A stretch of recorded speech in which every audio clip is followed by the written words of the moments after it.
Hi guys, it's Ariana. Welcome back to my channel. So for today's video, we're going to be reading some more scary stories. So I recently just curled my hair and I'm going out right after this. So this is going to be a fairly quick video. But as per usual, I have my wicked candle in here and I have my hot chocolate candle in here, making my whole room smell amazing. And I don't really have anything to ramble about, so I'm just going to jump on into the creepy stories. So I'm going to start off on my Instagram because I have a couple of DMs sitting in my other inbox that I haven't opened yet. So I'm going to read some of those stories first, and then I'm going to jump over to one Reddit story. There's a bunch of different stories broken up and they all happen at different times, different occurrences. So I'm just going to read them in the order that they sent them. Hi, I absolutely love your videos. I wanted to share some creepy experiences I've had. They are not as scary as some of your other stories on your channel, but were still creepy in the moment. The first story, when I was 18, I still lived at home and I had either a really weird dream or sleep paralysis. I honestly hope it was a dream. In this dream, I woke up in my room laying on my side in my bed.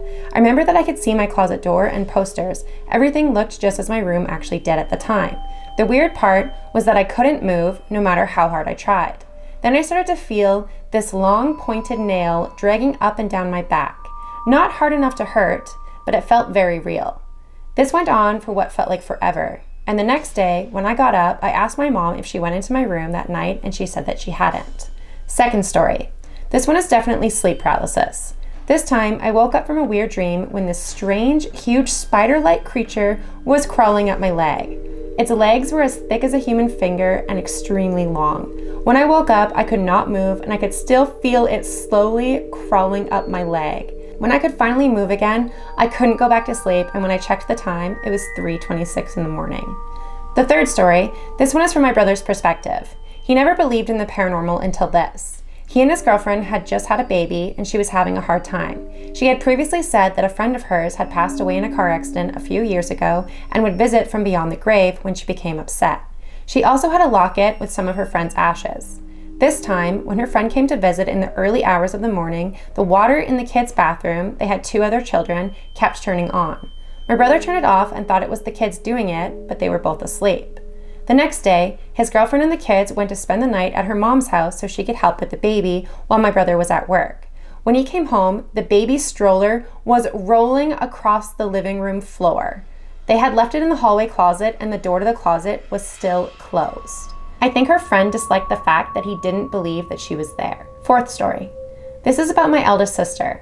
Her boyfriend had passed away and after she kept seeing strange things. One time, when walking through a graveyard, she kept seeing a shadow-like figure and she felt as if they were watching her. Another time, she let her cat outside to run around and started hearing weird noises. When she looked out, the cat was puffed up like it was scared and the blade fell from the front porch fan. It was off and it was still day, not even a slight breeze. The last time she had something weird happen was when she was taking a shower. She had a necklace from his grandmother that he had given her before he died. She took it off to shower, and when she was in the shower, she started to hear sounds like someone was in the bathroom with her. But when she looked, no one was there. When she got out of the shower, the necklace was gone, and she never found it.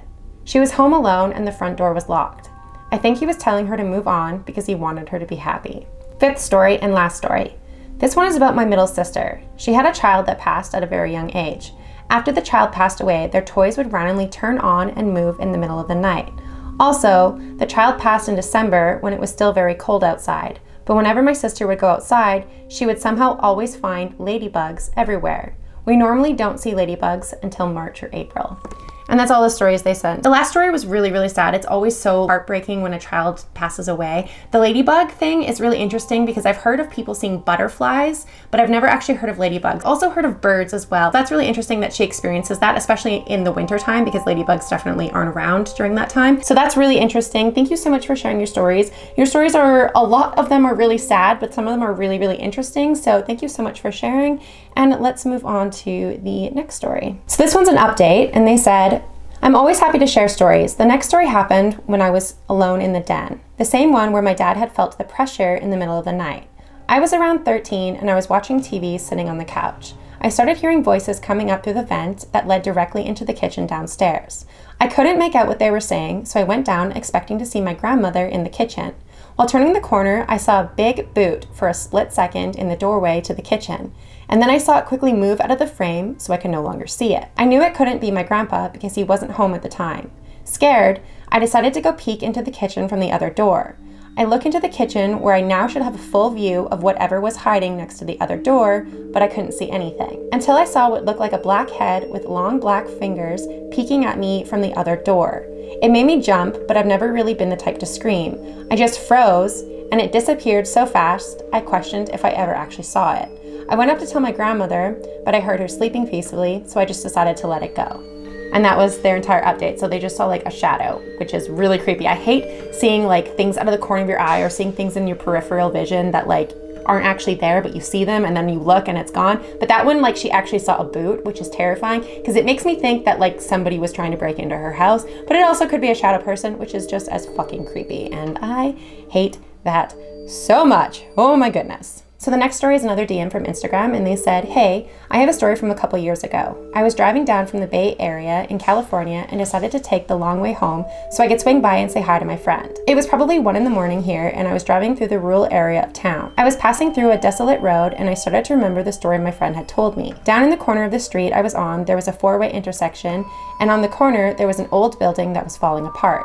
This building was haunted.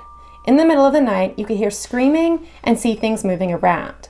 I came to a stop and I just got the chills and everything started to become foggy and cold around me. I didn't think anything about it and started to drive away. 10 minutes later, here I am, the only car driving down a dark, foggy road when my car lights start to act up as I'm pulling up to another stop sign. I think to myself, fuck, a fuse is burning out or something. But when I come to a full stop, chills run through my body and I feel like something is looking at me. I freak out and I start to drive away, no lights on, and I see it. A dark figure in the opposite corner of the street looking at me.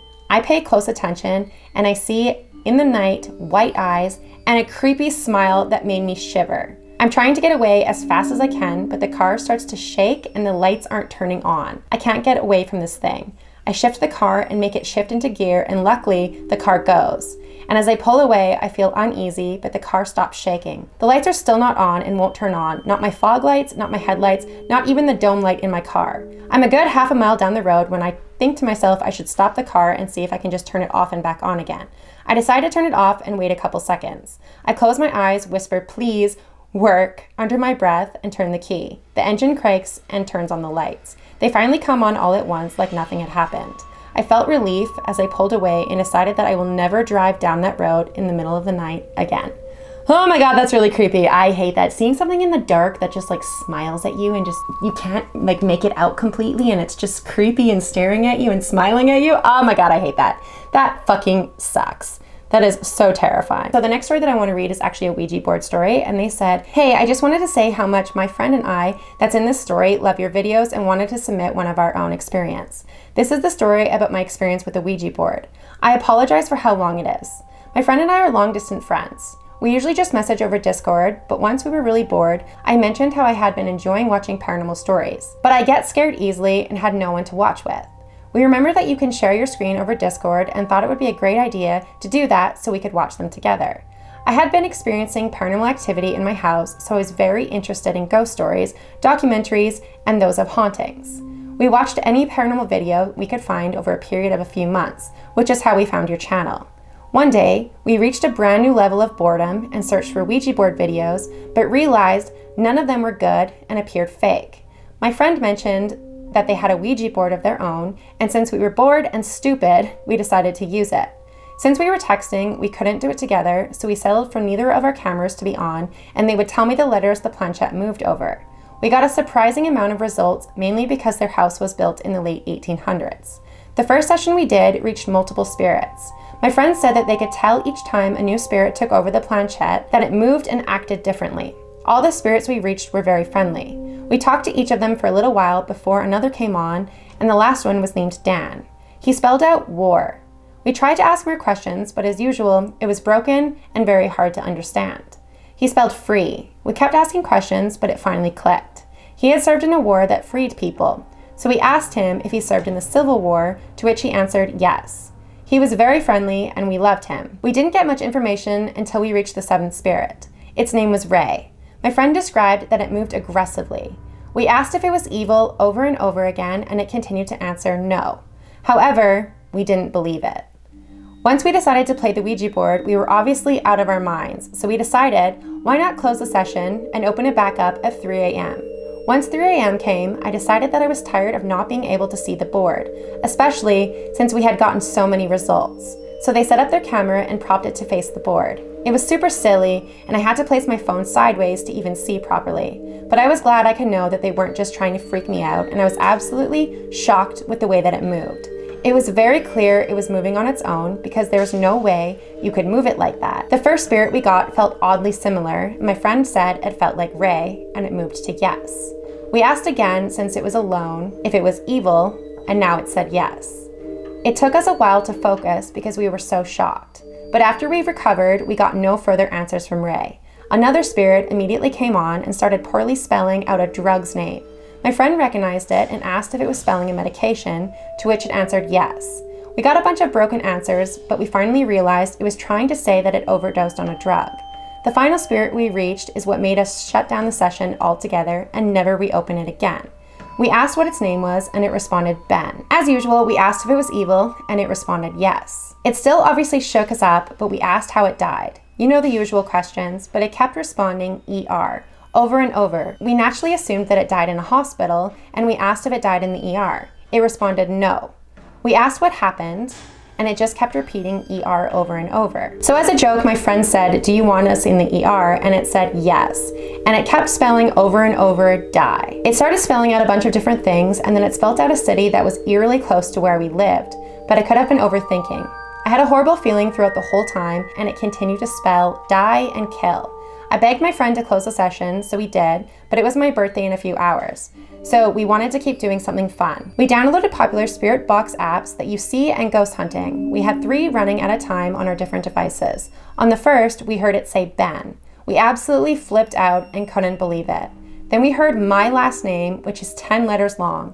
It's not a simple last name. It can't be misheard or easily guessed. The spirit box said my friend's fake name, to which they asked if they could say their real name, and it did. It turned midnight and we no longer had an excuse to keep up these shenanigans. So we called it a night, but both of us will never forget Ben. And that's their entire story. So that's really creepy. That's another reason that I don't mess with Ouija boards or spirit boxes or any of those types of apps and games and stuff, because you never know who you're actually talking to. And that is really creepy. I hate the fact that it kept saying that it wanted to harm you guys. Like, shut it down right then and there and don't keep playing. That's just fucking terrifying. I hate that so much. So the next story that I want to read is the last story, and it's going to be from Reddit. So this is from the True Scary Stories section. They actually wanted to stay anonymous, so I'm just going to skip the title and everything and just read the story. One night near Christmas, my mom was in her early 30s but looked younger. Myself, who was around 6, and my sister, who was around 3, were walking down our street. It was not a safe street. It was known for trap houses, which are drug houses, and there were many police raids. But we were near our house and nothing seemed off. As we were walking late at night, a man started chatting to us about Christmas plans. Me and my sister, as young kids do, started babbling on about what we were getting from Santa, we were seeing our family, and how the house was decorated, so on and so forth. The man, let's call him Gary, seemed particularly interested in the last part, and although my mom quickened her pace, he kept up and asked about the house and how it was arranged to accommodate such amazing decorations. We were about 10 doors from our house by now. He then asked a question I thought to be quite random, but my mom took very seriously. Is your dad home? On that night in question, he was away at a conference, which my sister very quickly informed Gary of. Entering our front garden, Gary sped very swiftly to the opening of the front door and asked in a sickeningly sweet voice that you usually hear from serial killers on TV, "Can I see the decorations?" My mom locked the door, which seemed to be being pushed from the outside, turned the lights off, and rushed us upstairs. Our bottom floor was laid out in one room, so there was no walls to block us from the pacing outside and continuous knocking. The questions started from, "Can I see your decorations?" to "Let me see them," and my mom called my dad, who rushed home from the city center. We never got bothered by that man again, although he wasn't intercepted by my dad, if that's what you were thinking. But I dread to think of what could have happened if my amazing mom hadn't acted so fast. If this was somehow a man who just really wanted to see our decorations, my complete apologies. stay safe out there. So obviously that wasn't a man that just wanted to see your decorations. That was a man that was trying to do something very sinister in your guys' house. And it's a good thing your mom did act as quickly as she did. This is a good chance to talk to your kids about telling strangers anything and everything and what they should and shouldn't be sharing, because that's definitely not something that they should be sharing. Letting them know that your dad isn't home. But I'm so glad that the story worked out and nothing actually happened with that guy, but that is really fucking creepy. So man that tried to break into your house, let's never meet again. But thank you so much for watching this video. This is going to be around the 20-minute mark because my camera is going to overheat and I have to run to my plans. So this is where I'm going to end the video. If you guys made it to the end of the video, please leave me your favorite space emoji. If you guys enjoyed this video, please make sure to give it a big thumbs up. Don't forget to hit the subscribe button down below for more content like this. If you guys have any scary stories, any Let's Not Meet stories, or any spooky stories in general that you want to share with the channel, you can send me an email or you can message me over Instagram and I will be sure to read them if they are appropriate for the channel. There has been a lot of messages that you guys have sent me that either the messages are sent in such an order that I can't really understand what's going on, or they're laid out and I don't really fully understand the message. So if I haven't read your message and you've sent it over the past couple of months, maybe just check to see if it went through or if it's laid out properly, or if you guys can rewrite it so that it's a little bit easier for me to read, because if the message is all messed up and I don't really understand, I can't really read it because I have to stop and start so many times that it just makes filming it really difficult. So if I haven't read your story over the past couple of months and you sent it a while ago, please just recheck your message and see if there's something wrong with it, or see if you can rewrite it, and then I will hopefully get to it as soon as I can. And if I just haven't gotten to it and you know you sent it to me months and months and months ago, then send me another message and I will let you know if there's something wrong with the message that makes it so that I can't read it, and we can hopefully work through it together. But thank you so much for watching this video and I will see you guys at the next one. Bye.